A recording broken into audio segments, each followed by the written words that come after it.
কুষ্টিয়ার কুমারখালীতে পূর্ব শত্রুতার জেরে গোয়াল ঘরে আগুন দেওয়ার অভিযোগ উঠেছে প্রতিপক্ষের বিরুদ্ধে। মঙ্গলবার সকাল 7টার দিকে উপজেলার বাগুহাট ইউনিয়নের উদয়া নাতুরিয়া গ্রামের কৃষক তুহিন মণ্ডলের বাড়িতে এই ঘটনা ঘটে। তিনি ওই গ্রামের বারেক মণ্ডলের ছেলে।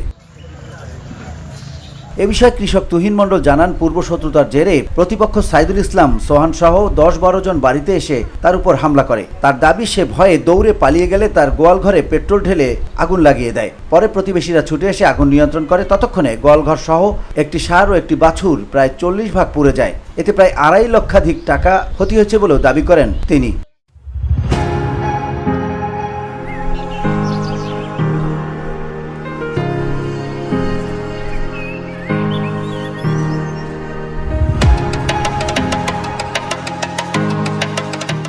কুমারখালী থানার পুলিশ পরিদর্শক তদন্ত মোহাম্মদ আমিরুল ইসলাম জানান, পূর্ব শত্রুতার জেরে তুহিন মণ্ডল নামের এক কৃষকের গোয়ালঘরে অগ্নিসংযোগের ঘটনায় 2টি গরু দগ্ধ হয়েছে। তবে এখন পর্যন্ত কেউ লিখিত অভিযোগ দেয়নি। লিখিত অভিযোগ পেলে আইনগত ব্যবস্থা নেওয়া হবে বলেও জানান তিনি।